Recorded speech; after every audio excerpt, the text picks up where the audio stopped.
All right, what's up, y'all? We're back with another Venocritique episode, YouTube edition, or I'm still not sure about what I want to call this, but we're back with another YouTube photo review, if you will. And today we're going to be talking about Richard Prince and his cowboy piece and the controversy around that and what I think about it, and yeah, all of that stuff. I tried to go through beforehand and watch a couple of videos. About Richard Prince and his work. The reason that I actually even know about the print is because as a photographer, I'm interested in knowing like how much it is that I can actually get paid for a print, like for my own photo. How much can I actually get paid for a photo? And there are photographers out here who've been paid like millions of dollars for a single piece, and one of those photographers is Richard Prince. Richard Prince. His photo went for, I believe, 4 million, if I'm not wrong. His photo went for about 4 million, or his art piece went for about $4 million. Let me make sure just to be sure. All right, I'm not sure about what the price went for because I'm like trying to find it right now, but it says that his piece went for millions of dollars, so we can start there. And there are a lot of photographers who actually don't like him because they feel that what he's doing is plagiarism and copyright infringement and all those types of things. They say that I've watched a couple of videos from other photographers or artists. I don't even know if they were photographers, but I watched a couple of videos from other people saying that his work was ordinary and easy to do and basic and boring, and like that type of stuff is the work that he does. They call it appropriation photography or appropriation art or something like that. I think we can start there because I want to talk about why people are so afraid of taking photos of other people's photos. Because I think that I've watched a couple of videos on Richard Prince, and I'm a fan of him now. Like, I'm a fan of how he does his stuff, and just like you would have to not care about what anybody else thinks to make work like that, because to copy somebody else's work and make your own work, knowing that people do not like that, that's a characteristic. That's a characteristic that I'd like to have, and that I like to see, or inspires me, if you will, because that's something, doing stuff like that, people don't like it. And that kind of goes along with Venocritique and like setting myself up to do things that I know people aren't gonna like. For example, being a Venocritique, I've put together my own like business and marketing strategy to be able to actually help other people, other like potential clients, potential leads and customers, get them the photos that they need at a budget-friendly price, and you still get paid the amount of money that you're looking to get paid. And so I understand that perspective as far as Richard Prince goes, because when people don't understand it, they tend to bash you for the things that you are trying to push and things that you stand for. So for me specifically, I can give, like what I was just saying, I can give a great example. My marketing strategy, my business structure is to not charge for photography services, which sounds just crazy, but it makes sense when you think about it. Don't charge for your services, charge for your products. So go out and do photo shoots for free, and then charge for the products afterwards. This opens the door for you and potential customers and clients to actually be able to produce a stupendous amount of work, versus you trying to charge up front and people can't afford that, and so they don't come to you for the photo shoots, right? And so my marketing strategy is kind of trying to open the door for me and beginner photographers who need a way of making money but don't know how to get started. And so I already know for a fact that people don't like that. This is why I can relate to Richard Prince, because I already know that people don't like the way that I'm setting it up, because I offered my plan to people on Reddit, and I just got completely bullied and told that it was a horrible idea. But I know that it works because I've done it. But yeah, that's why I guess that's why I'm so why I have such a strong attraction towards Richard Prince in that manner, because I get it. I have a good understand. I understand a bit of what it's like to do things that people don't like, because you know that because you just simply because you want to do it. I kind of understand what that's like. And so yeah, the person, I was doing a little bit of extra research, and I found out that the person that that he appropriated his work from, the photographer that Richard Prince appropriated his work from, was named Sam Abel or Sam Abel. He was the original photographer of the work. I'm not sure about all the information that goes into detail with that, because I haven't looked into detail about it enough. I could make a secondary video about it, but I haven't gone into detail about it enough. But basically, Sam Abel, he said that he wasn't exactly upset about it. He was more curious about the mind of Richard Prince, and he called Richard Prince cheeky, and you can tell that he was uncomfortable about the situation, but and curious, as he says. But yeah, Sam Abel was the original photographer's work. And then the reason why I said I'm not too sure about how all that works out is because I'm getting a better understanding of how like big businesses do their work and big brands do their work. Because I say that because I'm not sure if Sam Abel sold his rights to the photo to the brand or the production company or whatever. I'm not sure if he sold his work to them, because if he did sell his work, then that means he really has no say in getting mad about any of it, because the work doesn't belong to him anymore. And so that's why I'm like, I'm not too sure about it. I'm just gonna leave that be. I can make another video about that. But if the photo actually belongs to Mar, I can show the photo, by the way. I haven't even spoken about that, but we'll talk about the photo in a second. I'm more so interested in the situation. But Marlboro is the name of the brand, and it's a cigarette brand, obviously, right?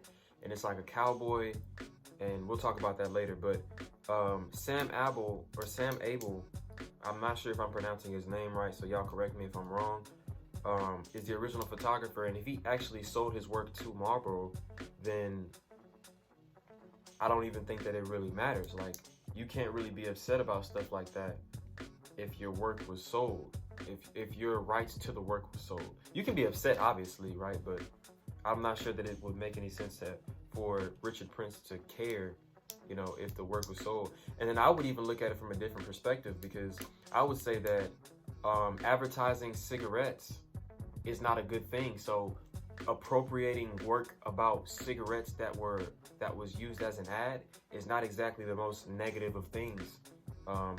Richard Prince also has some other work where he took screenshots of people's Instagrams, and he took it and put together a collection and sold each piece in the collection for tens of thousands of dollars, like $40,000, $50,000 for a singular piece. And this is the photo, the Instagram tag, the comment section, the caption, and everything, all of it included. He sold the pieces for hundreds of thousands of dollars, which goes back to what I was saying about how photographers consider that to be so boring and easy to do, and not original, which doesn't really make sense. And the easy to do thing doesn't make sense either, because I haven't seen anybody else do that. Like, how many photographers do you know that can actually go screenshot a photo of somebody's work, of somebody else's page, and then put it up, get it blown up to be a 8x10 or 24x36 print, and then try to sell that print for $40,000. It's not you can try to sell it, but how many people actually sell those photos for $40,000? That's not exactly an easy thing to do. And so that's that. Another thing that I wanted to talk about is, I was looking into how Richard Prince considers himself to be a appropriation artist or appropriation photographer, and I was looking into how that works and what people don't like about appropriation art. And it's basically the fact that you're taking somebody else's work you're taking sections of somebody else's work to produce your own work, and they consider that to be appropriation. Now, I'm not sure. I don't agree with that, basically. I think that you should look at it as sampling other than appropriation, because we do it in music, you do it in videos, we do it in all these other industries or crafts or whatever you want to call it. We take sections of people's already published work and we reuse it in our own manner to make our own work, and that's called sampling. So what's the difference? Leave a comment and correct me, or either correct me or let me know if I'm on it, or not if I'm on to something, but if that makes sense. Like, what's the difference between sampling somebody's work and appropriating somebody's work? If that's all that is, if people are upset about taking a portion of your work to make a new portion of work for myself, that's called sampling. So I consider that to be sampling. So what's the difference between sampling and appropriation? That would be my question. We're gonna take this next couple of minutes to look at the actual photo, and looking at, I guess we can talk more about where the photo came from. But yeah. So this is the photo right here, right? I'm gonna leave a photo up there, but that's the photo right there. It was a smaller section of a greater photo, so I consider that to be sampling in a certain format, like in a certain way. It's just sampling a photo. And he took the photo of Marlboro and he sold it. That's one of the most expensive photos that there's ever been, and people didn't like that. And they call him an appropriation artist, and he calls himself an appropriation photographer.